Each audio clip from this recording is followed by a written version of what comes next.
Captain James Mitchell stood at attention in the marble hallway of Aldoria Palace, his polished boots reflecting the morning sunlight that streamed through the tall windows. For 12 years he had served as a royal guard, watching over the kingdom's most precious treasures. His uniform was immaculate, his posture perfect, and his dedication unwavering. Yet today something felt different.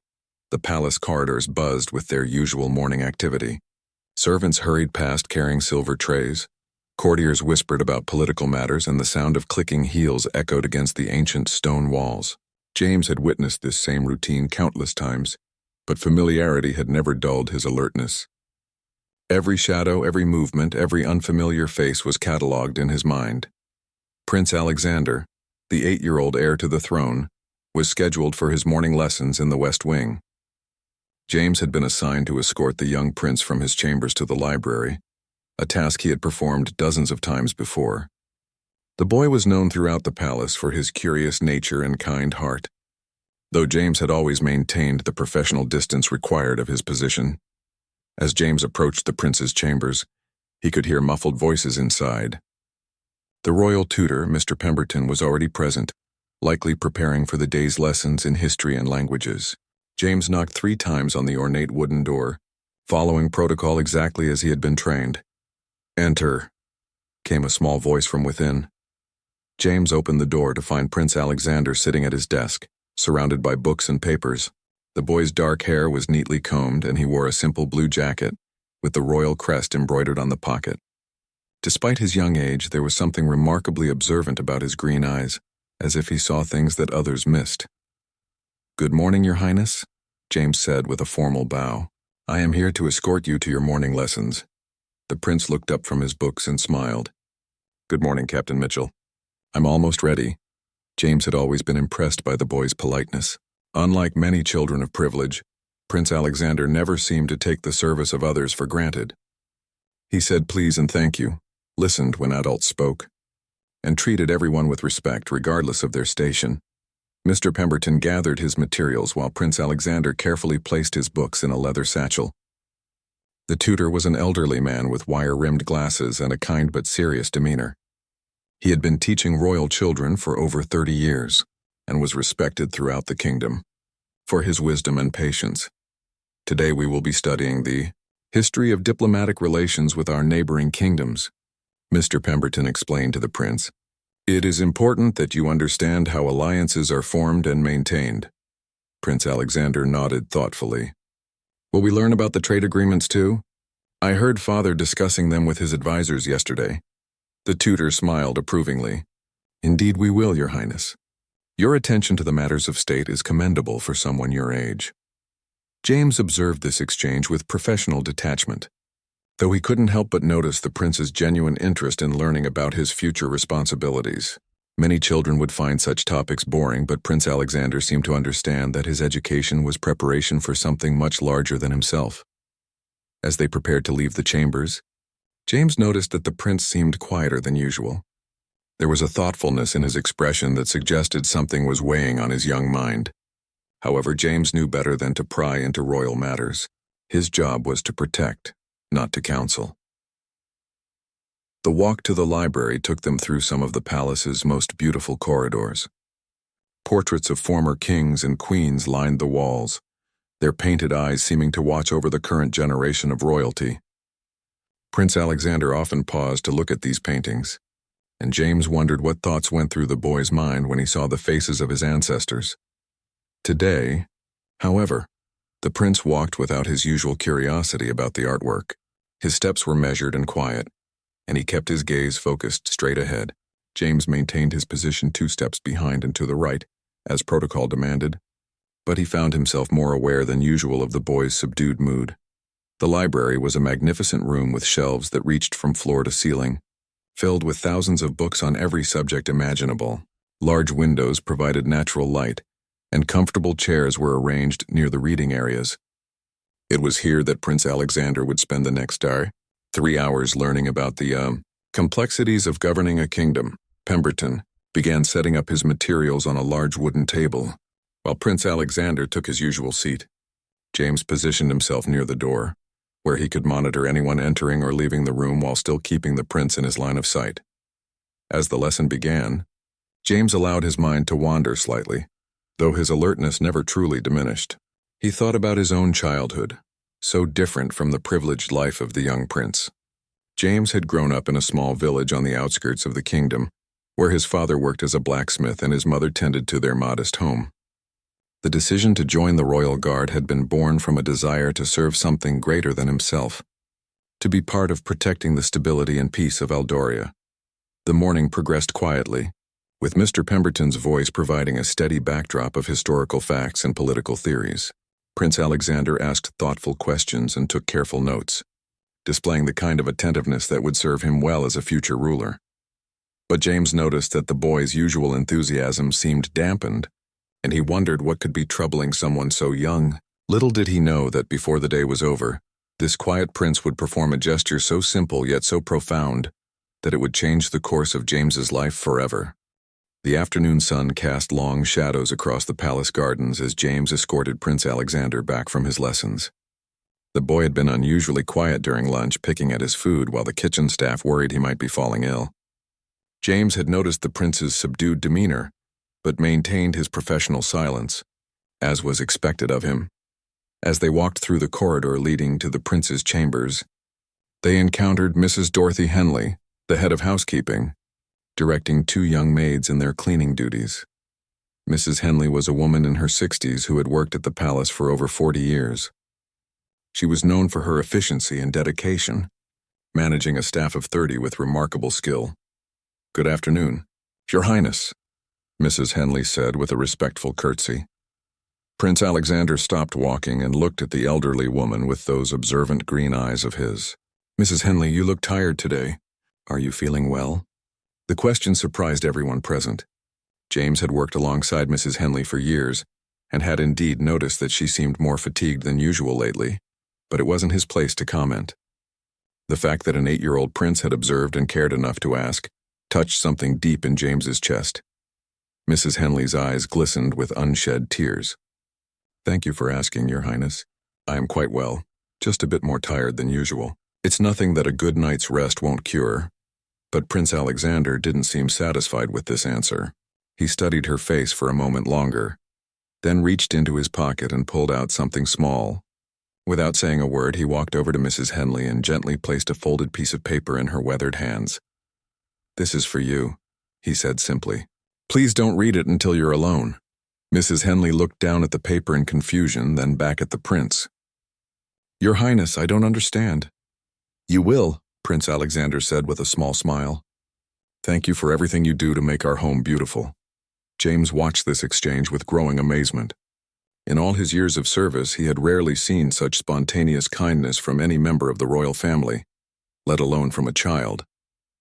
The gesture was small, but there was something profoundly moving about the way the prince had noticed Mrs. Henley's fatigue and responded with such genuine care.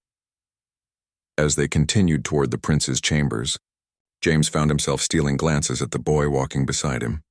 What had prompted such an act of kindness? What was written on that paper? These questions swirled in his mind, though he knew he would never ask them aloud. Once Prince Alexander was safely in his chambers for his afternoon rest period, James returned to his post in the hallway. His mind kept drifting back to the scene with Mrs. Henley. There had been something almost sacred about that moment, something that spoke to a depth of character in the young prince that James had never fully appreciated before. About an hour later, James saw Mrs. Henley walking down the corridor, tears streaming down her face. But these weren't tears of sadness. Her expression showed a mixture of joy, gratitude, and wonder that transformed her entire appearance. She was clutching the piece of paper the prince had given her, and when she saw James, she approached him with obvious emotion. "Captain Mitchell," she said, her voice trembling. "I know it's not proper for me to share this, but I must tell someone." "The prince. What he wrote." She held out the paper with shaking hands. James hesitated, knowing that reading private correspondence from a member of the royal family was highly irregular. But Mrs. Henley's insistence and obvious emotional state made him take the paper and read the words written in a child's careful handwriting. "Dear Mrs. Henley, I know you have been sad lately because your grandson is sick. My father told me that sometimes the best medicine is knowing someone cares. I care about you and I hope your grandson gets better soon. You make everyone feel at home here, and that makes you very special. Thank you for being so kind to everyone. Your friend, Prince Alexander." James felt something shift inside his chest as he read those words. How had the prince known about Mrs. Henley's sick grandson? When had he taken the time to write this note? The thoughtfulness and maturity displayed in such a simple gesture was extraordinary for a child of any background, let alone a royal heir who could easily have remained oblivious to the personal struggles of palace staff. He must have overheard me talking to one of the other staff members about my grandson's illness, Mrs. Henley explained through her tears. But to think that he would remember, that he would care enough to write this note. "Captain Mitchell, I have served this family for 4 decades, and I have never experienced such kindness." James handed the note back to her, his own hands slightly unsteady. "He is indeed a remarkable young man, Mrs. Henley." "He is more than remarkable," she replied, carefully folding the note and placing it close to her heart. "He is going to be the kind of king this country has always needed. Someone who sees people, really sees them, and cares about their welfare." As Mrs. Henley walked away, still clutching the precious note, James remained standing in the corridor, processing what he had just witnessed. In his 12 years of service, he had protected the royal family out of duty, loyalty, and a sense of honor. But this simple act by Prince Alexander had revealed something deeper about the nature of true leadership and genuine human compassion. The prince's gesture had been made with no expectation of recognition or reward. He had noticed someone's pain, empathized with their situation, and taken action to provide comfort. It was the kind of natural kindness that couldn't be taught or faked. It came from something fundamental in his character. James thought about his own life, his own struggles and disappointments. When was the last time someone had noticed when he was troubled? When had anyone taken the time to offer him comfort or encouragement? The isolation that came with his position suddenly felt more profound than ever before. As evening approached and the palace settled into its quieter nighttime rhythm, James found himself questioning things he had never questioned before. What did it mean to truly serve? Was protection merely about preventing physical harm? Or was there something deeper, something more meaningful that he could offer? The image of Prince Alexander placing that note in Mrs. Henley's hands played over and over in his mind. Such a small gesture lasting only a few seconds, yet it had the power to transform someone's entire day, perhaps even their entire perspective on life. For the first time in his career, James began to wonder if there was more to his role than simply standing guard.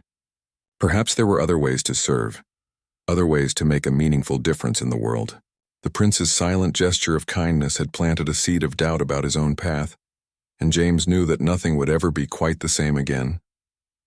That night, James lay awake in his modest quarters in the palace staff wing, staring at the ceiling and unable to shake the image of Prince Alexander's simple act of kindness. The moonlight filtered through his small window, casting shadows that seemed to dance with his troubled thoughts. For the first time in years, he found himself questioning the path that had led him to this moment.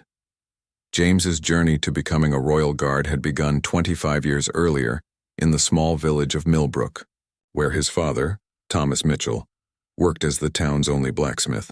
The Mitchell family had never known wealth or privilege, but they had possessed something that James now realized was far more valuable: genuine care for their community. He remembered how his father would work late into the evening, not just shoeing horses and mending tools for those who could afford his services, but also helping struggling families by providing free repairs for their farming equipment. Thomas Mitchell had never announced these acts of charity. He simply did what needed to be done for those who needed help. "Son," his father had once told him while they worked together at the forge, "a man's worth isn't measured by the gold in his purse or the fine clothes on his back. It's measured by how he treats those who can do nothing for him in return." James's mother, Sarah, had embodied this same spirit of service. She was known throughout Millbrook for appearing at the doorstep of any family facing illness or hardship, always carrying a pot of soup or a basket of fresh bread. She never waited to be asked for help. She simply saw a need and filled it. Growing up in this environment, James had naturally absorbed his parents' values of service and compassion. But when he turned 18, a recruiter for the Royal Guard had visited Millbrook, seeking young men of good character to serve in the palace. The position offered steady wages, prestige, and the opportunity to serve the crown itself. The decision to leave Millbrook had been difficult.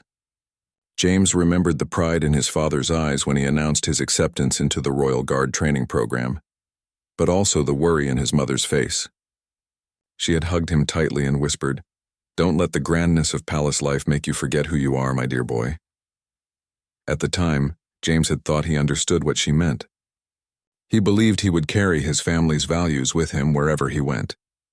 But as he lay in his narrow bed 12 years later, he realized how far he had drifted from the person his parents had raised him to be.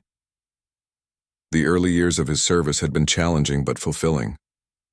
He had thrown himself into his duties with enthusiasm, determined to prove himself worthy of the trust placed in him.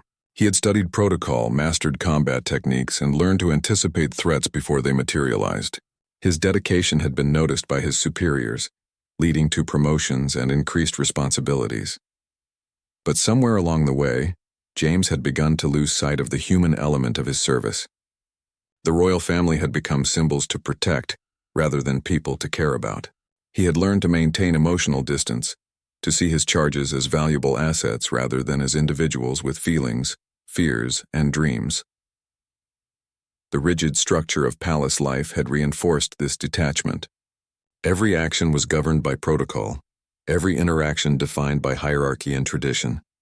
James had found security in these rules, allowing them to shield him from the emotional complexity of truly connecting with those he protected. His personal life had suffered as a result. He had never married, never formed close friendships with his fellow guards, never allowed himself to be vulnerable enough to truly care about another person's welfare. He had convinced himself that this isolation was necessary for professional effectiveness.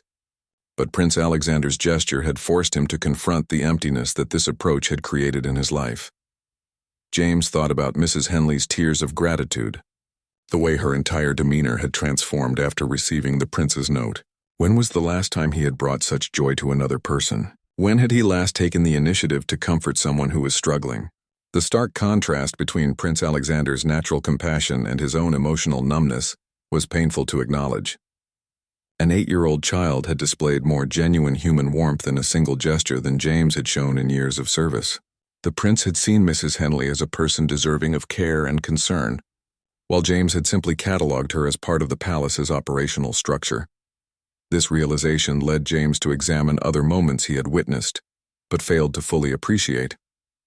He remembered times when Prince Alexander had asked about the well-being of various staff members, had thanked servants for their work, had shown interest in their lives beyond their professional duties. The boy's compassion wasn't an isolated incident. It was a fundamental part of his character. James also began to think about his own family back in Millbrook. His father had passed away 3 years earlier, and his mother was now living alone in the same small house where James had grown up. He had dutifully sent money each month and had visited twice a year. But had he truly been present for her during her grief? Had he offered the emotional support she needed? Or had he maintained the same professional distance that governed all his relationships? The more James reflected on these questions, the more uncomfortable he became with the answers. He had succeeded in his chosen profession by sacrificing the very qualities that had once made him human. He had become efficient, reliable, and utterly empty. As dawn approached, James found himself at a crossroads he had never expected to face. Prince Alexander's silent gesture had illuminated not just the boy's remarkable character, but also the profound deficiencies in James's own approach to life and service. The question now was whether he had the courage to change, to reclaim the compassion and humanity that his parents had instilled in him so many years ago. The morning call to duty would come soon, and James would resume his position as captain of the Royal Guard. But something fundamental had shifted during the long night of reflection. He could no longer pretend that true service was simply a matter of following orders and maintaining protocol. Prince Alexander had shown him that the highest form of service involved seeing others as worthy of love and care, regardless of their station or ability to reciprocate. James rose from his bed as the first rays of sunlight touched his window, knowing that the day ahead would bring new challenges to his evolving understanding of what it meant to truly serve. The 8-year-old prince had unknowingly become his teacher, and James was finally ready to learn the lessons he had been too proud or too afraid to acknowledge before. The following weeks brought a subtle but significant shift in James's approach to his duties. Where once he had maintained rigid professional distance, he now found himself paying closer attention to the human dynamics within the palace walls. His training in observation, originally focused on identifying security threats, became a tool for understanding the emotional needs of those around him. Prince Alexander seemed to sense this change, though he gave no indication of deliberately orchestrating it. During their daily routines, the boy began to engage James in brief conversations that went beyond mere protocol. These exchanges were never lengthy or inappropriate for their respective positions, but they revealed depths to both characters that had previously remained hidden. One morning, as they walked toward the prince's music lesson, Alexander suddenly stopped in front of a large window overlooking the palace gardens. "Captain Mitchell," he said thoughtfully, "do you ever miss being outdoors for long periods of time?" The question caught James off guard. In his years of service, no member of the royal family had ever inquired about his personal preferences or comfort. Yes, Your Highness. I do sometimes miss the open countryside." Prince Alexander nodded as if this confirmed something he had been thinking. "I thought so. You get a certain look in your eyes when we pass the garden windows. My grandmother used to get that same look when she talked about her childhood home in the northern provinces." This observation startled James. He had no idea that his feelings were so transparent, nor that the young prince was perceptive enough to notice such subtleties. "Your grandmother was very wise, Your Highness." "She was," the prince agreed with a small smile. "She taught me that everyone carries a piece of their homeland in their heart, no matter how far they travel or how long they've been away."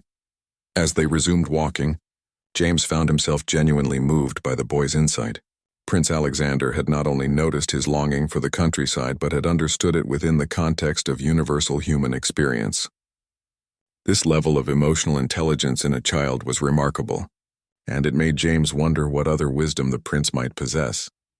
During the music lesson, James positioned himself near the door as usual, but now he listened more carefully to the interactions between Prince Alexander and his instructor, Maestro Giovanni. The elderly Italian musician had been teaching royal children for over 2 decades, and his passion for his art was evident in every lesson. "Your Highness," Maestro Giovanni said as they worked on a particularly challenging piece, "the music is not just notes on a page. It is the expression of human emotion, the language of the heart." Prince Alexander struggled with a difficult passage, his small fingers stumbling over the piano keys. Instead of showing frustration, he paused and looked up at his teacher. "Maestro, when you play this piece, what do you think about?" The old musician's eyes softened. "I think about my late wife, Your Highness. She loved this particular composition, and when I play it, I feel as though I am speaking with her again. Then perhaps I should think about someone I care about too," the prince suggested.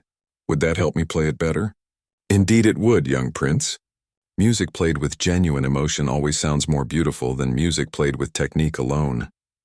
James watched as Prince Alexander closed his eyes for a moment, as if calling to mind someone special, then began to play the passage again.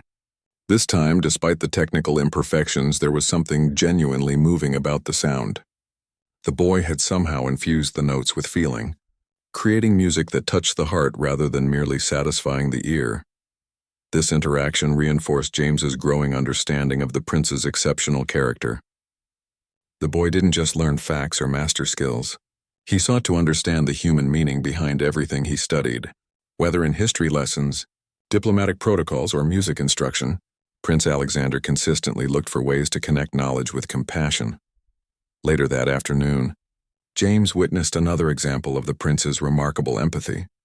During a brief break between lessons, they encountered Marcus, one of the younger palace guards who was clearly struggling with some personal difficulty. The young man's usually sharp uniform was slightly disheveled and his eyes showed signs of sleepless nights. "Good afternoon, Marcus," Prince Alexander said, stopping to acknowledge the guard. "You look troubled today. Is everything all right?" Marcus straightened immediately, clearly uncomfortable with receiving personal attention from the prince. "Everything is fine, Your Highness. Thank you for asking." But Prince Alexander studied the young man's face with the same careful attention he had given Mrs. Henley days earlier.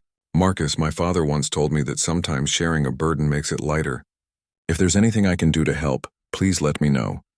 The guard's composure wavered slightly. "It's just..." My mother is very ill, Your Highness. The doctors aren't sure if she'll recover, and I'm worried about being so far away from home." Without hesitation, Prince Alexander reached into his jacket pocket and pulled out a small piece of paper and a pencil. He quickly wrote something, folded the paper, and handed it to Marcus. "Please give this to Captain Reynolds and tell him I sent you. Don't worry about asking permission. Just tell him it's my request." Marcus took the paper with obvious confusion but nodded respectfully. "Thank you, Your Highness." After the guard had left, James couldn't contain his curiosity. "Your Highness, if I may ask, what did you write?" Prince Alexander looked up at him with those wise green eyes. "I requested that Marcus be given 3 days of leave to visit his mother. Papa always says that our duty to family comes before our duty to anyone else, even to the crown." James was stunned by the thoughtfulness of this gesture. The prince had not only recognized Marcus's distress, but had taken immediate action to address it. More importantly, he had done so in a way that preserved the young guard's dignity and followed proper channels of authority. "That was very thoughtful of you." "Your Highness," James said, and meant it completely. "Captain Mitchell," the prince replied seriously, "I've been watching how you observe people lately. You see things too, don't you? You notice when someone is sad or worried or tired." This observation hit James like a physical blow. The prince had not only been demonstrating compassion, he had been watching James's own growing awareness and seemed to approve of the change he saw. "I'm trying to learn, Your Highness," James admitted. "You've shown me that truly protecting someone means caring about their well-being in every sense. Not just their physical safety." Prince Alexander smiled, and for a moment, the formal distance between them seemed to disappear entirely. "My grandmother used to say that the best leaders are those who serve others with their whole hearts, not just their duty. I think you understand that now." As they continued with their daily routine, James felt a profound shift in his understanding of his role. He was no longer simply a guard following orders. He was part of a community of people who cared for one another. Prince Alexander had not only shown him the importance of compassion, but had somehow helped him rediscover the capacity for empathy that he had buried under years of rigid professionalism. That evening, as James completed his duties and prepared for the night shift change, he realized that the 8-year-old prince had become more than just someone he protected.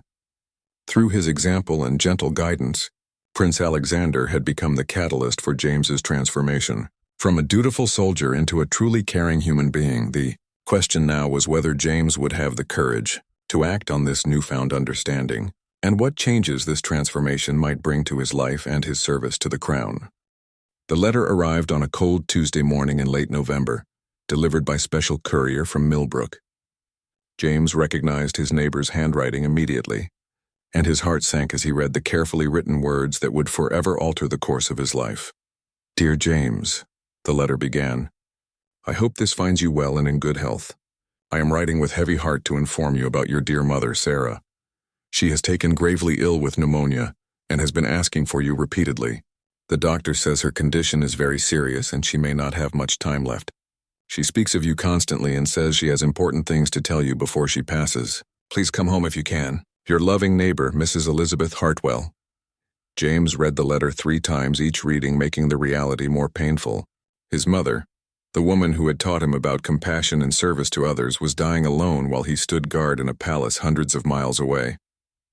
The irony was not lost on him that just as he was rediscovering the values she had instilled in him, he might lose the chance to share that discovery with her.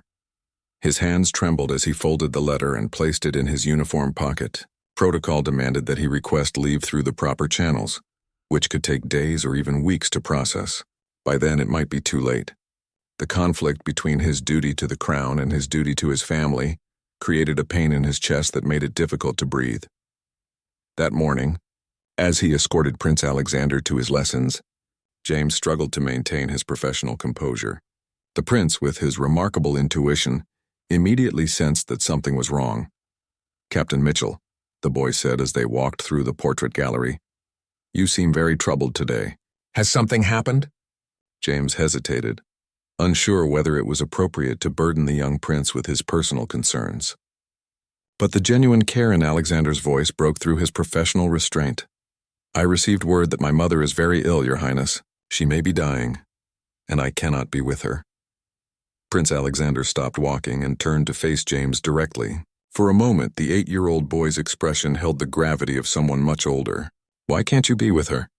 "The process of requesting leave could take weeks, Your Highness. By then it may be too late." The prince considered this information with obvious distress. "But she's your mother. Surely that's more important than anything else." James felt tears threatening for the first time in years. "Yes, Your Highness, she is. But I have sworn an oath to protect you and your family. I cannot simply abandon my duties." "Captain Mitchell," Prince Alexander said with surprising firmness, "you're not abandoning anything. You're fulfilling a higher duty. Haven't you taught me that true service comes from the heart?" Before James could respond, Prince Alexander had made up his mind about something. "Come with me. We're going to see my father immediately." "Your Highness, I don't think that's appropriate. The king has important matters to attend to, and my personal concerns shouldn't—" "They should," the prince interrupted with a certainty that brooked no argument. "Papa needs to know about this." Against his better judgment and all his training, James found himself following Prince Alexander through the palace corridors toward the king's private study. The boy's determination was so complete that James couldn't bring himself to refuse, even though he knew this breach of protocol could cost him his position.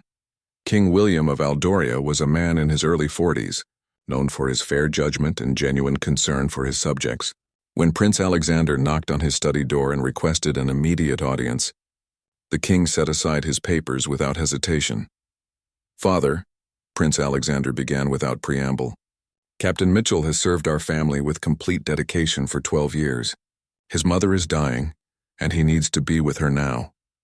The king looked from his son to James, taking in the guard's obvious distress and the boy's passionate advocacy. "Captain Mitchell, is this true?" "Yes, Your Majesty," James replied, his voice barely steady. "I received word this morning that my mother has pneumonia and may not survive. However, I understand that requesting leave requires time, and I am prepared to remain at my post regardless of personal circumstances." King William studied James's face for a long moment, then looked at his son with obvious pride. "Alexander, would you please explain to me why you brought Captain Mitchell here?" The prince straightened his shoulders and spoke with remarkable poise. "Because Captain Mitchell has taught me something very important recently, even though he didn't realize he was teaching it. He's shown me that true service means caring about people as individuals, not just following rules. His mother needs him and we should help him get to her, just like he's always helped protect us." The king's expression softened as he listened to his son's explanation. "And what do you think we should do?" "I think we should give him our fastest horse and our blessing to go home immediately," Prince Alexander said without hesitation. "I think we should pay for the best doctor in his village to care for his mother. And I think we should tell him that his job will be waiting for him when he returns, no matter how long he needs to stay." James felt his knees grow weak. The young prince was not only advocating for his personal needs, but was doing so with a generosity that went far beyond what James had ever dared to hope for. King William stood and walked over to James. "Captain Mitchell, in your years of service, have you ever put your personal needs before your duty to this family?" "No, Your Majesty," James replied honestly. "Have you ever given us any reason to doubt your loyalty or dedication?" "I hope not, Your Majesty." The king placed a hand on James's shoulder. "Then it's time we returned some of that loyalty and dedication. My son is absolutely right. You will leave immediately for Millbrook, with our fastest horse and sufficient funds to ensure your mother receives the best possible care. Your position here will remain yours for as long as you wish to hold it." James felt tears streaming down his face, unable to speak through the overwhelming gratitude and emotion. Prince Alexander stepped forward and took his hand. "Captain Mitchell," the boy said softly, "your mother taught you to be the kind of man who cares about others. Now it's time to let others care about you too." In that moment, James understood that his transformation was complete. The 8-year-old prince had not only taught him about compassion, but had also shown him how to receive it. The rigid barriers he had built around his heart had finally crumbled, replaced by genuine human connection and the understanding that true strength came from allowing oneself to love and be loved in return. As he prepared to leave the palace for what might be his final journey home, James knew that regardless of what happened with his mother, he would never again be the same man who had stood guard in emotional isolation. Prince Alexander's silent gesture weeks earlier had set in motion a transformation that had brought James back to his humanity and for that gift, he would be forever grateful. The ride to Millbrook took James through familiar countryside that seemed both unchanged and completely transformed. Every hill, every stone bridge, every cluster of cottages held memories of his childhood. But now he saw them through eyes that had been opened by an 8-year-old prince's wisdom. The landscape that had once simply been home now appeared as a tapestry of human stories. Each farmhouse representing families with their own joys, struggles, and dreams. The royal horse beneath him was magnificent, bred for speed and endurance, carrying him swiftly along roads he had walked as a boy. In his saddlebags, he carried not only his personal belongings but also a letter from King William to the village doctor, authorizing any expense necessary for his mother's care, and a small package from Prince Alexander that the boy had insisted he not open until he reached home. As the sun began to set, the familiar silhouette of Millbrook appeared on the horizon. The village looked smaller than James remembered, its modest houses and narrow streets a stark contrast to the grandeur of the palace.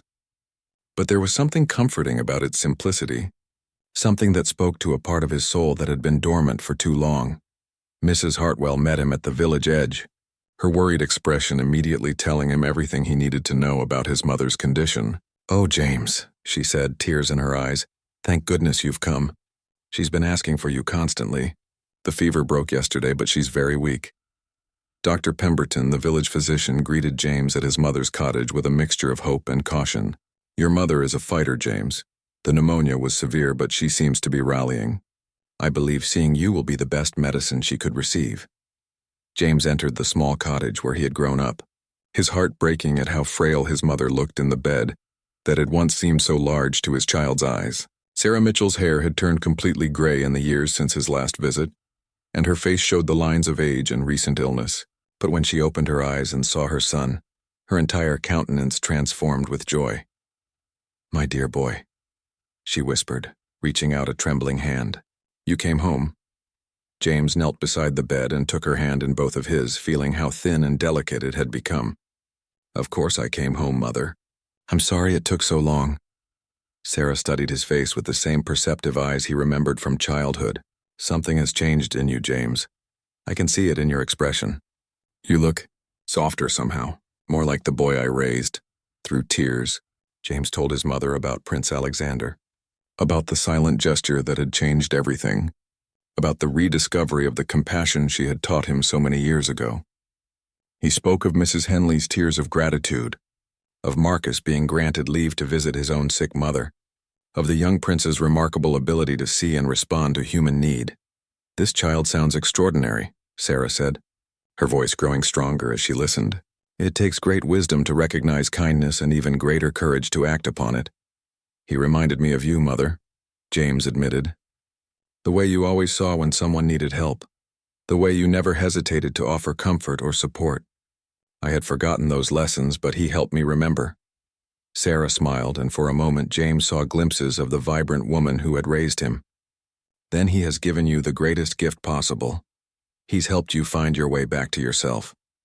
Over the following days, as Sarah's strength gradually returned under Dr. Pemberton's care and James's constant attention, mother and son had the kind of deep conversations they had never made time for during his brief visits home. James learned about his mother's struggles with loneliness, her pride in his achievements, and her quiet worry that he had sacrificed too much of his humanity for his career. "I watched you become more distant each time you visited," she confessed during one of their evening talks. "You were so proper, so formal, even with me. I worried that the palace had taken my compassionate son and replaced him with a perfect stranger." James felt the truth of her words deeply. "I thought I was protecting myself by not getting too attached to anyone. I convinced myself that emotional distance made me more effective at my job. And what do you think now?" Sarah asked. "Now I think I was afraid," James admitted. "Afraid of caring too much and getting hurt. But Prince Alexander showed me that the risk of loving is always worth taking. Because connection with others is what makes us truly human." On the 4th day of his visit, James remembered Prince Alexander's package. He opened it carefully to find a small wooden carving of a heart, obviously made by the child's own hands, along with a note, "Dear Captain Mitchell, my grandmother always said that home is where your heart feels safe. I hope your mother gets better soon and that your heart feels safe with her. Thank you for teaching me that being strong means being kind. Your friend always, Prince Alexander. James showed the carving and note to his mother, and she wept with gratitude. This child understands something that many adults never learn, she said. True nobility comes from the heart, not from birth or title. As Sarah's health continued to improve, James made a decision that surprised even himself. He wrote to King William, requesting an extended leave of absence to help his mother fully recover and to reconnect with the community he had left behind. To his amazement, the king granted his request immediately, with a personal note expressing gratitude for James's years of dedicated service and understanding of his need to care for family. For the next several weeks, James threw himself into village life with an enthusiasm he hadn't felt in years. He helped neighbors with repairs, visited with elderly residents who had known him as a child, and gradually rebuilt relationships that had withered during his years of emotional distance. The most profound change came in his relationship with his mother. They spent hours talking about his father's memory, about the values that had shaped their family, and about the importance of staying connected to one's roots. James began to understand that his years of service at the palace had been valuable, not because they had changed him, but because they had prepared him to better appreciate the simple wisdom of people like his mother and Prince Alexander. One evening, as they sat by the fire in the cottage where James had learned his first lessons about kindness and compassion, Sarah took her son's hand and said, "I'm proud of the man you've become, James, but I'm even prouder of the man you're becoming." James knew exactly what she meant. The transformation that had begun with Prince Alexander's silent gesture was far from complete. He was learning to see himself and others with new eyes, to value connection over protocol, and to understand that true service came from the heart, rather than from duty alone. As he prepared to eventually return to the palace, James knew that he would never again be the same guard who had stood in rigid isolation, protecting bodies while ignoring souls. Prince Alexander had taught him that the highest form of protection was to care for the whole person, and James was finally ready to serve with his entire heart. 3 months later, James returned to Eldoria Palace carrying more than just his belongings. He brought with him a renewed sense of purpose, a deeper understanding of human nature, and a heart that had been healed by his mother's love and Prince Alexander's wisdom. The palace looked exactly the same, but James saw it through completely transformed eyes. His fellow guards welcomed him back with genuine warmth, and James was struck by how much he had missed these relationships that he had previously taken for granted. Captain Reynolds, his immediate superior, noted the change in James immediately. "You look different, Mitchell," Reynolds observed during their first briefing. "More present somehow. How is your mother?" "She has recovered completely, sir," James replied with a smile that reached his eyes for the first time in years. "And she taught me some things I had forgotten about what really matters in life." Reynolds nodded approvingly. "Personal challenges have a way of clarifying our priorities. I'm glad you had the time you needed with her." When James was finally reunited with Prince Alexander, the boy's face lit up with genuine joy. They were in the same portrait gallery where they had walked so many times before, but now their interaction carried the warmth of true friendship rather than mere professional courtesy.